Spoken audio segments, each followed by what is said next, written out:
kuwe hlala enqamini yolwimi lami Thixo zonke izicamango maseze zosuka kweThixo makafe umuntu endibuye Nkosi ukuze uKristu aphile kum kuba ndithethe egameni loyise nelonyana nelomoya oyingcwele amen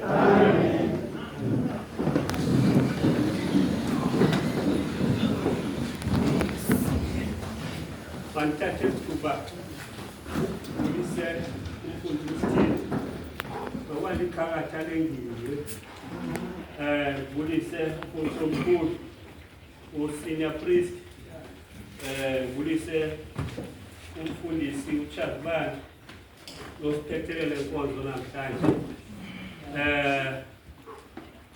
uyise wonke umkhosi kaKristu ngelenkosi igama amen amen kwekuqakwe nakubuliso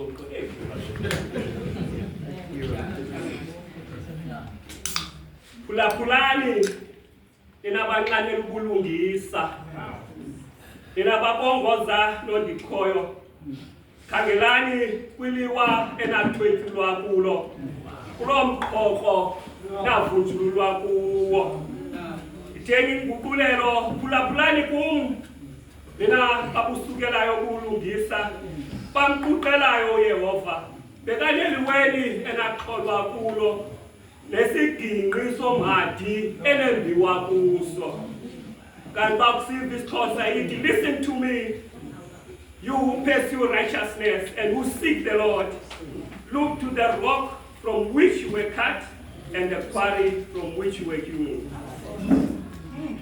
I think for most of us, the English version will sound better. Kodwa ke nesiXhosa sisho kamnandi. Amen ukuthula ebandleni.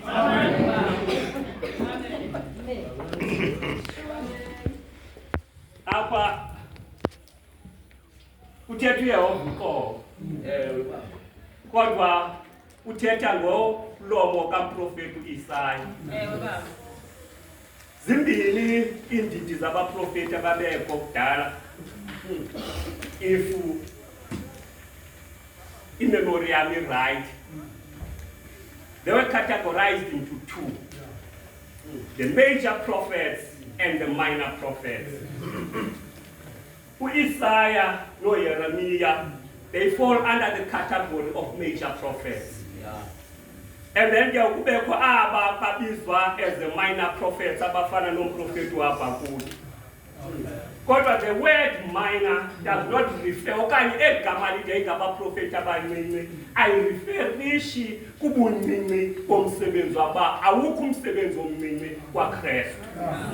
Koko uthetha ngendima yomsebenzi omncinci okanye quantity of work that they did, but not the quality of work that they did. Umprofeti uIsaya ngabayana babehlaba ukhwelo ngokuza kwenkosi. Umprofeti uIsaya ngabayana baxela into bana kuzawuzalwa unyana ongumesiya. Ithi incwadi yeBhayibhile baniphazana kuthiwa uzawuzalwa yintombi enyulu. Kuthiwa amakhosi neenkosi ezazikho ngelo xesha zenza sure intombi zazo ezekadibani nendoda azidibani nendoda zakhangela amathenwa into bagadi intombi zabo ukwenzela le ngcwebe izifike lapha endlini. Kwathi ukuba ukukhangela ukaThixo akufani nokukhangela komuntu. Wazalwa lo muntu ebeprofetiwe ngoIsaya ezalelwa kunyana womkhweli. Ezalwa yintombi uMaria kwikhaya elingento.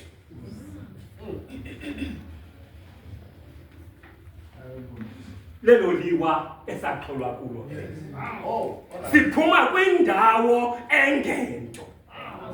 Siphuma kumzi ongena title. Babekhona inkosi zela xesha eliyana. Babekhona oKing Herod ngela xesha eliyana. Kodwa uGod decided into yokubana andizokukhangela ngokubona kweso lomntu koko ndizawukhangela ngokubona kwelamiliso wazalwa umntana. Yathi okwenzeka ke ngokulonto leyo kwafumaniseka into yoba akathandi. wahamba makakhangela nanoba yiphi nalelantuka noba iziwe sizohamba ngenye indlela uyexesha kanye babemkhangela bafuna ukubulala ukwenzele mna nawe zesingasindiswa uyexesha kanye kunzima umoya uza ngaphambili ukwenzela into yoba mna nawe zesindiswe liliwa esakholwa kuwe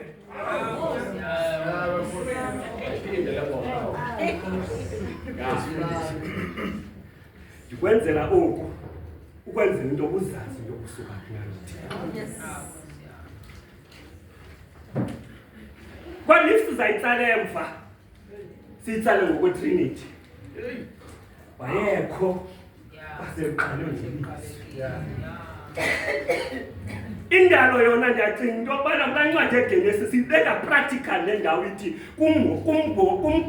kwikwari enagrunjwa kwinto yoba ithi incwadi yeBhayibhile kwadityaniswa uthuli lomhlaba kwenziwa umntu ngumhadi nekware somntu wakuzesa mhlawumbi just in a minute if sinongena apha into yokubana kwakuthenze kudala umntu sisuka kuloo ndawo kodwa ke apho ndifuna ukhona khona kolaa ndawo irha phambili ithi phulaphulani nina banqanelwe ubulungisa I think yona ndawo engafunekanga siyishiyile leyo sileqele kule ndawo ethi kulo mgodi nina banqanelwe ubulungisa. It's like saying if you are hungry for righteousness you must go back to your roots. You must go back to the basics. Ukuzadala umuntu wenjenje uThixo ukulithanda kwakhe ihlabathi wayincama unyana wakhe ekuphela kwamzeleyo wancama umhadi indlela kaKristu engekho mnandi ukela kaKristu oyehamba kuye yayinameva indlela kaKristu egqithe eYerusalemu yayinamachapha zegazi indlela kaKristu ebheke emnqamlezweni yayinzima indlela kaKristu esembetheleleni kwemnqamlezweni yayinokuhlatywa kakrele ephangweni ngulo mhadi elambiwa kuwo lowo.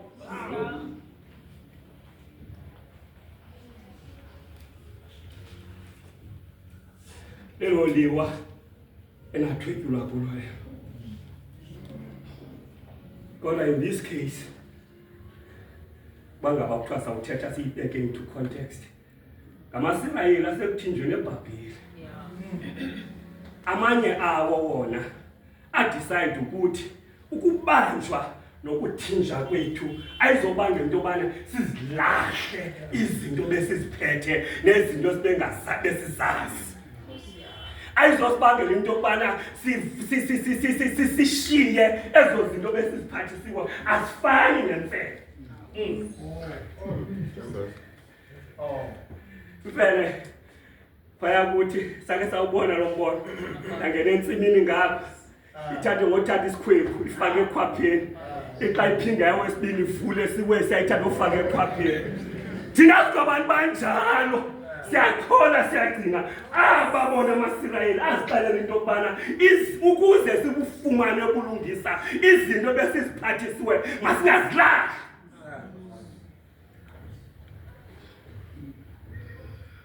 Lelo liwa esaqhulwa kulo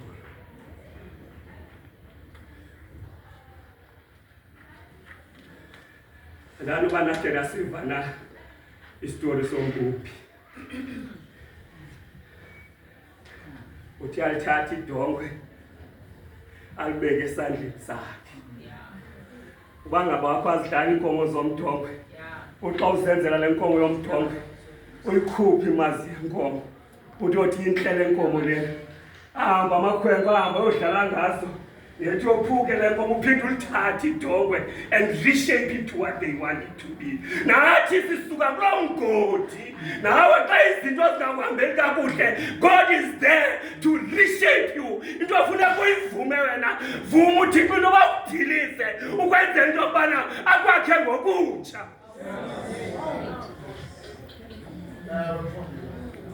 Vumuti utilize. Vumuti utilize. Xa uthi xa uvuka uThixo andibazi ubomi bam ubheka ngaphi na. Allow God bangaba sisingesi esi-right to distract you in order to reconstruct you again. Dilize letempile bambile mzalwane lolo liwa esabunjwa kuyo. In other words, ithi phaa kulaa vesi singabantwana baka-Abraham. Abraham uyise wamakholwa owancama konke ukuze sesingalibali. So besingubani bathina silibala lapho sisuka khona. Ngamanye amagama ayona nto siyifundiswayo apha kule ndawo ithi uyelani. Ubone laa nto uba hey, xa uthandaza uthi Thixo andiyazi into yoba ndilahleke phi na. Thixo andiyazi into yoba kwenzeke ntoni na ebomini bam. Thixo andizazi into yoba ndibheka phi na. Kodwa yena mntu ndimthembileyo nguwe Thixo. This is the period ke ngoku apha uxela khona uThixo into yokubana uyela kwelo mhatho wakhunjwa.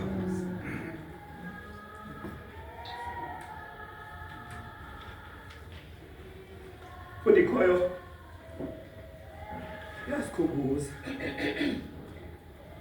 intoba zingabanye opopi babunjwe njengedonga. If you are not happy with your life, there is still a chance for righteousness. Kama ndiyazazi umuntu inkosi uzazi ulala nawe uvuka nawe uhlala nawe uhamba nawe uzazi so urongo noba ungaqina apha phambi kwam uthi awukho rongo uzazi so urongo. Yolo ndithi masibuyele loliwa esaqholwa kulo. Yehova usikhumbuza uba uye imbangi nomqukalelisi wobomi bethu. Yehova uyasikhumbuza into yobana sobheka kunaThixo xa singenoza kuye. Athi umculi xa ecula uzoncedise xa icula le ngoma. Banyana oba ngeyaphi na. Kodwa xa icula umculi xa sikhumbuze loo liwe sabuye savunjwa kulo athi ngegama lakho.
Uthi izinto zawutshintsha ebomini bakho uthi abantu bazakuleqa bahlale emveni kwakho, uthi abantu bazakubiza igama lakho kwindawo ngendawo, kodwa likho elinye Thixo esingasinda ngalo.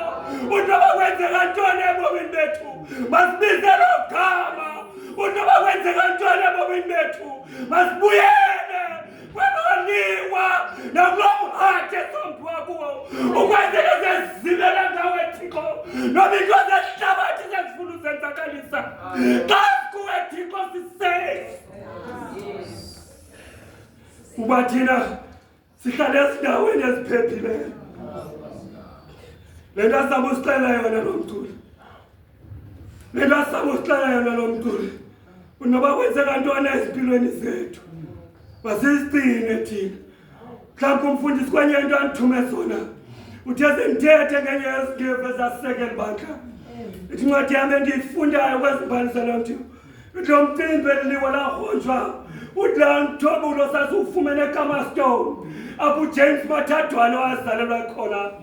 Kaloku ithi incwadi yona yeBhayibhile endiyifundayo, ithi ndakwazi usezalweni sikanyoko, ndakubumba, ndakungcwalisa. Yoloo nto ndithela ubani, aliqali kule ndawo libekwa kuyo icawa, kwakho liqala hlawusana lashukume esiswini sikanina. Kwathi igama lalo mntana nguJames Mathadwane. Zathi imboni ezazikho ngelo xesha, nguye yakhulula amatopia awazise. Yoloo nto ndithi thina singamaTopia, umgangu umuhambo esagrunjwa kuwe, liniwe saxhulwa kulo yena.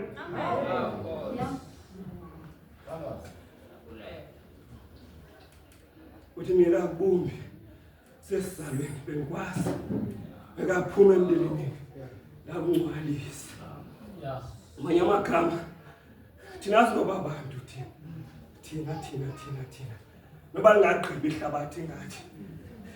Even before you were born, you had a purpose, and you are still living that purpose. Around when if you are you have sidetracked, uyela kweloli waqhuma khona. Manje iBhayibhile lifundayo, uthi lo mfo wasemachaweni wadibana noyedile, wadibana nabo noma ngena likhona around 1905, babokudinwa ingcinezelo yabantu abamhlophe, babokudinwa. By the way, the only thing that were introduced by abantu abamhlophe with Christianity was for them to control us. Apart from Magama English, it was no Stevens, no Charles. They wanted to control us too. But put James Martin, they saw it coming. And they decided in Topana, if it is up to us, the religion, uba uThixo wethu lona, sizawuthetha naye ngendlela zasiva ngaye, sizawuguga kuye ngendlela zayiqonda ngayo, sizawuthetha naye ngelanguage esavana ngayo. What talk European with an African God? That's when le ntshukumo yaqala. Lelo liwa esaqalwa kulo zemandulo. Ukuze sibekele ndawo namhlanje. Bazawuyenza ke lo zawuyenza ngoba andifuna ungena kakhulu kule history. Thina siphuma lo mfo ithi mbali wahamba ufuna imfundo yebudala. Wathi abefundeni kwakhe wamjonga uba Thixo kunzima kule wisile le. Wafundraiser intoba kwenzela abantu bafunde. It was a school of skills that is trying to open. Kwenzela ikati iphume ezini. Wathi uya abelungu bayithatha imali yabo. Bade imali yobhulu bethu le. So akuzoyisa kule ndawo. Unoba wenza nanga eTopia, usiyazi ukuba umhati esombiwa kuwo. La uyibona ke ngokule nto uthi Mathadwane yamkhathaza. Wayishiya iwisi. Wahamba ukhangela intshukumo enye intshukumo angena kuyo intshukumo asebenza. ukuze ke ngokwelibali lizophela. Yolonto aqecula amaqoqoka namhlanje athi andifane nje kodwa ukuze ndiphile ukuze ndifukufakwa. Angecula ke tatshaba izangipite kangayeke indawo esisuka kuyo uyelani ngoko kololiwa esaqhubako mhlawumbi awundivi mhlawumbi kuwe iBhayibhile doesn't make sense when we go to Matthew no Luke. Mhlawumbi xa ndithetha ngebali likaDwana awundiva. In essence eyona nto siyithethayo apha sithi uyela. Ithwala izibini umuntu ongazazi nokusuka phi na. Udlake thuke xa ecula. You don't know where you're going. You can't know where you're going if you don't know where you're coming from. Ithwala izibini kokho abantu abaxa bejonga abantu bakubo abangasekhoyo bathi babona indimo.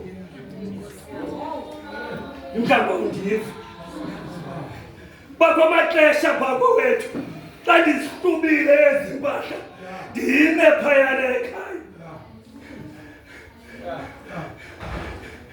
Mhlawumbi le nto ukuze ndikusobele kakuhle iqala lo mcimbi phayana ekhayeni athi umntu egula engaphilanga kudityaniswa ikhaya kubekho laa nto kuthiwa libhunga kuthiwa izani mabamba ikhona ingxaki athi lo mntu engxaki axa into abana yintona ingxaki.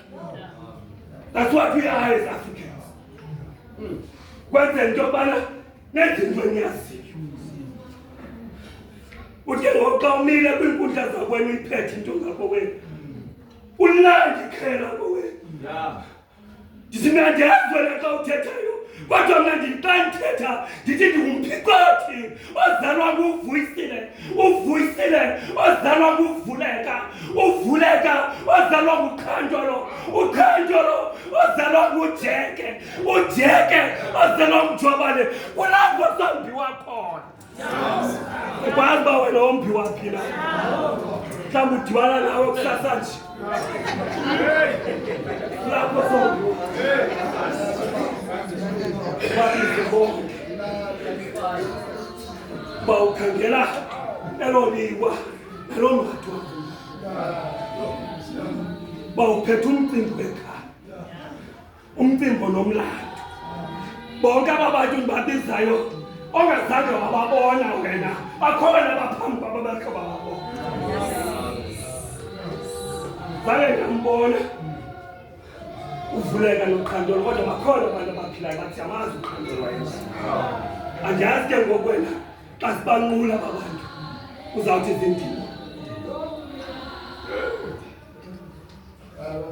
That is us. Uthongume enkundleni yakho wena uzawuphatha lo msebenzi ubabize bonke abantu abaziyo ubathenze ubintu abantu abadala iyatengwa bayinto esuka kude iyatengwa bayinto abantu ayiphathwa njengathandana. Ngathi kude katshana uthethe nokungazithumanga wenza ingxelo yesoka balo inkomo funeka ikhalile ndeka yakhala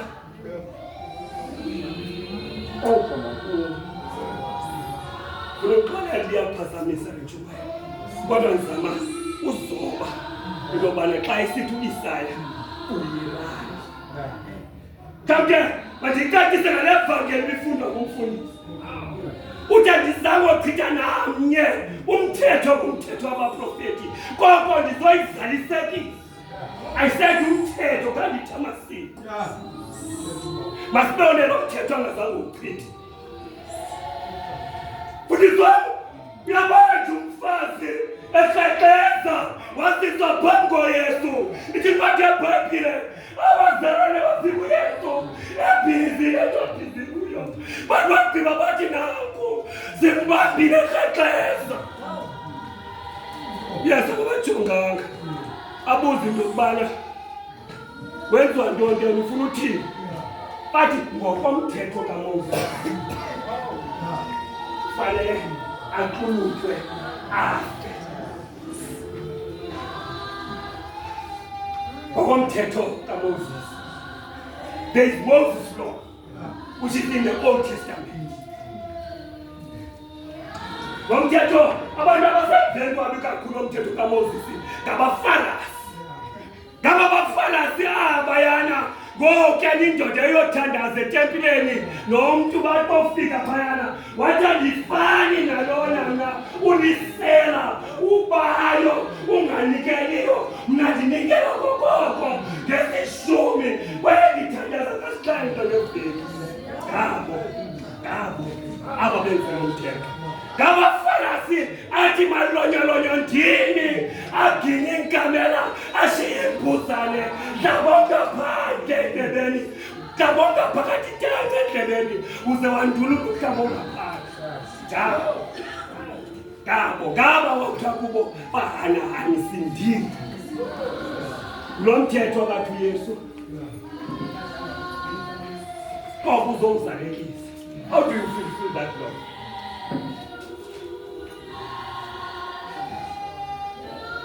Ufifila ngokuthi phakanye ulandela uyabuza uYesu lo sisi xa igqibobhala phansi lebhayibheli bajike abuze into yobana bapha abamangaleli bakho. Adandibazi Bemkile athi kuye andikugwebi kodwa ungabuyi wona uzalekisa khane apho. Uthi ngamanye amagama, thou shall not judge each other. Remember, there is law in Topana. You shall not criticize. But when you have done so, people must pray for you. Thou shall not judge. You're on that. The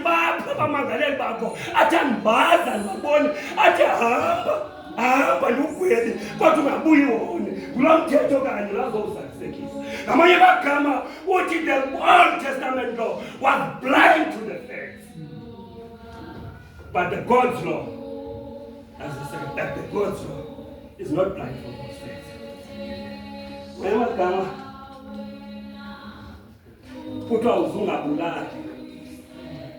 That is the old law. But somehow the new law, imagine usemfazweni ukufundisa. Bakhona umfundisi abangamaJuda. Imagine usemfazweni ukufundisa. Thou shalt not kill. Thou shalt. It can never be. In other words, killing in warfare was allowed. Killing in war was allowed.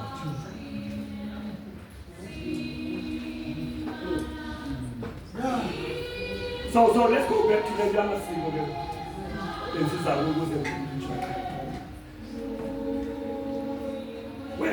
When religion happened, when religion started, abantu basentshona apha abafikanga apha kwisithabazi samanzi ngekho bantu ngekho mthetho. Abangaqindi. Yazi incwadi ngesista sinoncwadi kwathanda. Izozabe nayifunda. Kodwa la ncwadi basically ithi sawuhlala phansi mfundisi. But basically la ncwadi ithi ingaba imbali yethu singabantu abamnyama ibhalwanga kodwa yayikhona kwadala. Sasinoncwadi kwadala. We had history before, but it's unwritten history. Uyibona njani manje? Let me come to a simple example. How do you know in the way fashion going? It's not written anywhere. But udaba wakho uyakuxelela into yoba mntanam imbeleko apha yenziwa ngohlobo. Ukhutshwa intsonyama umkholo wasekhona. Ubaswe endlini ukumdlezana oqabe imbola okanye ikhalamayo. Le ntsonyama ikhutshwe kulo mkholo yojini ingafakwa tyiwa. Uthiwa laa mkhono wona ubekelwe bucala uzawuphekwa ngexesha elifanelekileyo embizeni. Lolu ncwadi sasithetha ngawo ngulo mgodi sagrunjwa kuwo, leli liwe saxholwa kulo.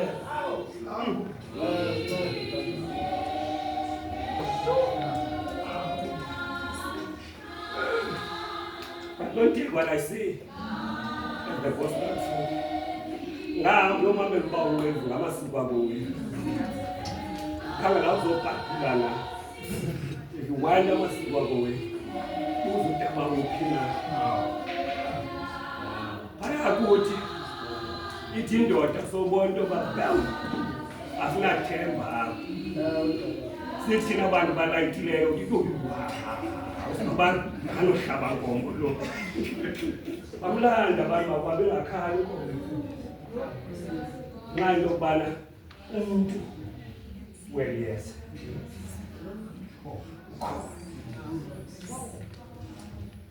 Ngoko-ke internet izama le nto yakho yasiyayicima yonke le nto fayisabotajwa ngoku.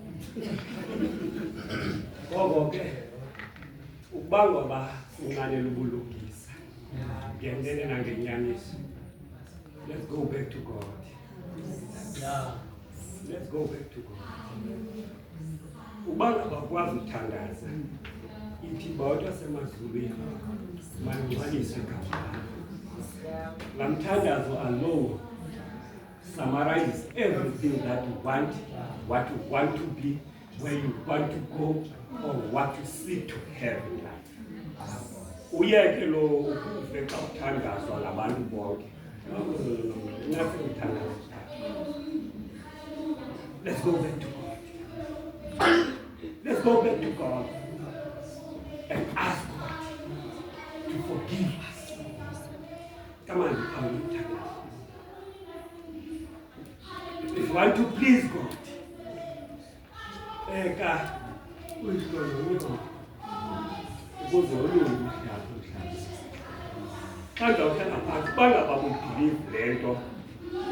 yabantu ababhubhileyo abasathetha okanye basafika.